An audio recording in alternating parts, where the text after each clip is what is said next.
வணக்கம். நீங்கள் எனக்கு பைபிள் வசனம் அனுப்பியிருந்தீர்கள். மத்தேயு 28:19.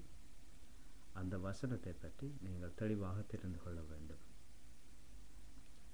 அதாவது நீங்கள் யாருக்கு பணி செய்கிறீர்கள் என்பதில் நீங்கள் கவனமாக இருக்க வேண்டும். நீங்கள் கடவுளுக்கு பணி செய்தால்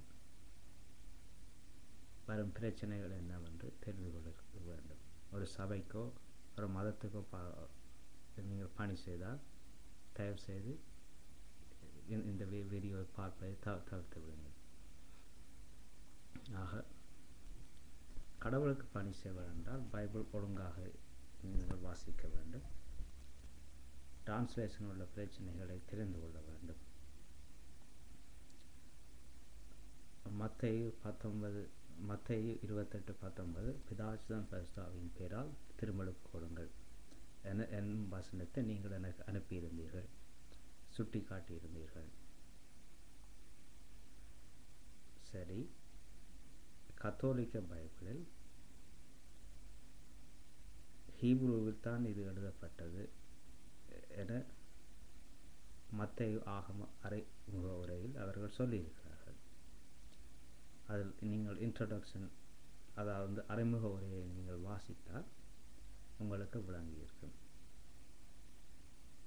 ஹீப்ரோவில் எழுதப்பட்டதை ஏன் அவர்கள் கிரேக்கத்திலிருந்து மொழிபெயர்த்தார்கள்? ஹீப்ரோவில் எழுதப்பட்ட படி மத்தேயு 28:19 வசனம் கிடையாது. உலகெங்கும் சென்று படைப்புக்கெல்லாம் நற்செய்தி அறிவியுங்கள் என்றவுடன் மத்தேயு ஆகமம் முடிந்து விடுகிறது. கிரேக்க பிரதியில் கிடையாது. கிரேக்க பிரதியில் ஏதோ ஒரு காலத்தில் இது சேர்க்கப்பட்டது. நீங்கள் என்னிடத்தில் ஆதாரம் கேட்டால் கத்தோலிக்கருடைய இன்ட்ரோடக்ஷனை சுட்டி காட்டுவதை தவிர வேறு ஆதாரங்கள் எனக்கு கொண்டு வந்து காட்டக்கூடிய நிலையில் நான் இல்லை. அதாவது அதுக்கு சில நேரம் காசு செலவழிக்க வேண்டியிருக்கும், பிரதிகள் எடுப்பதற்கு நான் நினைக்கிற வேண்டியிருக்கும். அந்த பிரதியை இலவசமாக ஒருவர் அனுப்ப தயாராக இருக்க வேண்டும். அதற்கு அவர் தயாராக இருக்கிறார் தெரியாது. அப்படி நிறைய விஷயங்கள் உண்டு. ஆகவே இதை ஆதாரமில்லை என்று வைத்துக் கொண்டாலும் மத்தேயு 28:19 வசனம் நீங்கள் சுட்டி காட்டிய வசனத்தை பார்ப்போம்.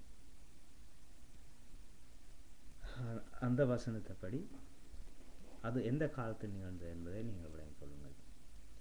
இயேசுநாதர் தன்னுடைய சீடர்களுக்கு தான் பரலோகம் செல்வதற்கு முதல் சொல்கிறார். இயேசுநாதர் பரலோகம் சென்ற முடிய பரிசுத்தாவியை பெற்றுக்கொண்டபின், திரும்பவும் சொல்கிறேன், பரிசுத்தாவை வணங்கிய பின் அல்ல, பரிசுத்தாவியை பெற்றுக்கொண்டபின் அவர்கள் செயலாற்ற துவங்கினார்கள். இயேசுநாதர் என்ன சொன்னாரோ அதை அவர்கள் செய்தார்கள். திருமுழுக்கு கொடுங்கள் என்றால் கொடுத்தார்கள், போதியுங்கள் என்றால் போதித்தார்கள், வியாதிக்காரரை குணமாகுங்கள் என்றால் குணமாக்கினார்கள். முன்பும் செய்தார்கள், இப்பொழுதும் செய்தார்கள். அதாவது இயேசுநாதர் சொன்னபடி தான் அவர்கள் திருமுழுக்கு கொடுத்தார்கள் என்றால் ஏன் எந்த ஒரு அப்போஸ்தலரும் பிதாசுதன் பரிசுத்தாவியின் பேரால் திருமுழுக்கு கொடுக்கவில்லை? ஏன் கொடுக்கவில்லை? வசன தொடர்பு இல்லை. அதாவது இயேசுநாதர் சொன்னதை அவன் சில செய்திருக்கணும், செய்ததற்கான தொடர்பு இல்லை. நீங்கள் தெளிவாக வாட்சிங்கன்னா இயேசுவின் பேரால் திருமுழுக்குன்றதான் நிறைய இடத்துல வருது. அதை விட பரிசுத்தாவியின் பேரால் திருமுழுக்கு என்றது நீங்கள் சுட்டி காட்டிய மத்தேயு 28:19 தவிர வேறு எந்த ஒரு இடத்துலையும் இல்லை. தூய ஆவியால் திருமுழுக்கு என்று வருது, நிறைய இடத்துல வருது தூய ஆவியால் திருமுழுக்குன்றது. ஆனால் தூய ஆவியின் பேரால் திருமுழுக்குன்றது ஒரே ஒரு இடத்தான் வருது. ஆகவே வசனம் உதைக்குது. நீங்கள் கவனமாக வாசிக்கிறாண்டா வசனம் நிச்சயமாக உதைக்கும். ஆகவே இது சம்பவங்களோட ஒத்து போகிற விஷயம் இல்லை. எந்த ஒரு சீடரும் எந்த ஒரு அப்போஸ்தலரும் பிதாசுதன் பரிசுத்தாவியின் பேரால் ஞானஸ்தானம் நான் கொடுக்கிறேன் என்று கொடுத்ததே இல்லை. அப்படியும் இல்லை. ரெண்டாவது பைபிளில் இன்னொரு சம்பவம், திருமுழுக்கோடு சம்மந்தப்பட்டது. அப்போஸ்தலனாகிய பவுல் ஒரு ஆக்களை கேட்கிறார், நீங்கள் திருமுழுக்கு பெற்ற பொழுது பரிசுத்த ஆவியை பெற்றுக்கொண்டீர்களா? கேட்கப்பட்ட கேள்வி, பரிசுத்த ஆவியை பெற்றுக்கொண்டீர்களா? அருளப்படும் பெற்றுக்கொண்டீர்களா? அந்த டாய்க்கில் ஒரு வசனம், பெற்றுக்கொண்டீர்களா? அதற்கு அவர் சொல்லினா, பரிசுத்த ஆவி என்ற ஒன்று உண்டு என்று எங்களுக்கு தெரியாது. அப்படியானால் நீங்கள் திருமுழுக்கு அடுத்த பொழுது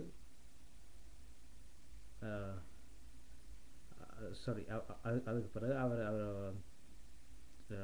என்ன செய்கிறார், அவைக்கு திருமுழுக்கு கொடுக்காரு, தரையில் கை வச்சோன்னு சொல்கிறார், தெரியல, மறந்துவன். அவர்கள் பரிசுத்த ஆவியை பெற்றுக்கொண்டனர். ஆக அருளப்படும் பெற்றுக்கொண்டீர்களா? பெற்றுக்கொண்டனர். அது என்ன சொல்கிறது, எங்களுக்கு பரிசுத்த ஆவி ஒன்று இருக்குன்னு தெரியாது. அது அப்போஸ்தலனாகிய பவுல் அவைக்கு தெளிவாக விளக்கம் கொடுத்துருக்கணும். இங்கே பாருங்க, பிதாச்சம் பரிசுத்த ஆவின்ற ஒரு 3 கடவுள், அந்த 3 கடவுளில் பரிசுத்த ஆவியும் ஒரு ஆள், அந்த ஆவியை நீங்கள் வணங்கணும். அப்படி எந்த விளக்கமும் இல்லை. பரிசுத்த ஆவி என்றால் என்னென்னு தெரியாத ஆக்களுக்கு அப்போஸ்தலனாகிய பவுல் ஏன் தெளிவாக விளக்கம் கொடுக்கல. ஆக பரிசுத்த ஆவியை பெற்றுக்கொள்ளுங்கள் என்றதை திருத்துவக்காரர் திரிக்கணும். ரெண்டாவது, நாங்கள் கடவுளுக்கு எதிரான ஆக்கள் நாங்கள் இல்லை, அது நீங்கள் தான். நாங்கள் பைபிளில் இருக்கிறபடியே சொல்கிறோம். நீங்கள் இல்லாத சொல்லி போட்டு அதை நாங்கள் சுட்டி காட்டின உடனே நீங்கள் நாங்கள் உங்களுக்கு எதிராக இருக்கிற மாதிரி சொல்கிறீங்க. கிட்டத்தட்ட எவ்வளவு சபைகள் இருக்குது, எவ்வளவு சபைன்னா ஒரு சபைக்கு போன நேரம் நீங்கள் என்ன சபைன்ற என்ன கேட்டுச்சுன்னா, உங்களுக்குள்ளேயே 108 பிரிவு வச்சுக்கொண்டு நாங்கள் எல்லாரையும் எங்களுக்கு சாதகமாக இல்லாதாக்கள் எதிராக இருக்கணும்னா உங்களுக்குள்ளேயே 108 பிரிவு. அப்படி கேட்கல நீங்களே ஒற்றுமையாக இல்லாட்டீர்கள், நாங்களே எதிர்கருத்து சொல்ல எப்படி நாங்கள் உங்களை பிரிக்கிறோன்னு சொல்ல முடியும். ரெண்டாவது, நீங்கள் கிறிஸ்தவர் எதை ஆதாரமாக வச்சு சொல்கிறீங்க? பைபிளில் சொல்லப்பட்ட எந்த ஒரு விஷயமும் உங்களுக்குள்ள நடக்கிற மாதிரி பெருசாக தெரியல. நீங்கள் இறைவாக்கு குறைக்கிற மாதிரி தெரியலை. சில நேரம் இந்தியாவிலேருந்து வர்ற போதவர் யாரோ ஒரு சிலர் உரைப்பினும் நீங்கள் புனியாளர்களை கை வச்சு சுதந்திர குணமாகிற மாதிரி தெரியல. அந்நிய பாச பேசுகிற கேள்விப்பட்டேன், ஒரு சிலர் அதை பொய் வேண்டினம், ஏமாத்திர வேண்டினம். ஏனெண்டா நிறைய பேர் அந்நிய பாஷையை மட்டும் பேசிப்பட்டு நம்ம அதுக்கு விளக்கம் கொடுக்கணும். அது ஒரு பிரச்சனை.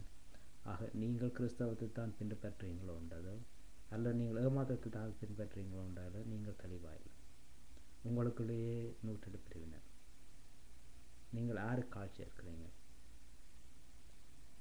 உங்களை என்னென்று சொல்கிறது, ஒரு வசனம் இருந்தால் அதண்ட சரி மிச்செல்லாம் கதைக்க முடியும். மத்தேயு 28:19 வசனம் என்ன 28:19 வசனம் நான் ஏற்றுக்கொள்ள தயாராக இல்லை. நீங்கள் ஏற்றுக்கொள்ளணும் என்றால் அதன் வசனத்தின் பிரதிபலிப்பு வேறு ஒரு அப்போஸ்தலர் அதை செய்ததுக்கான அறிகுறி தெரியணும்.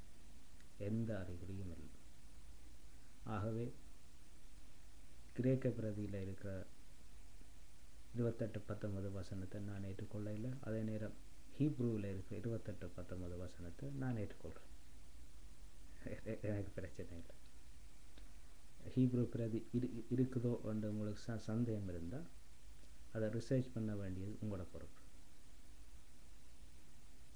நன்றி, வணக்கம்.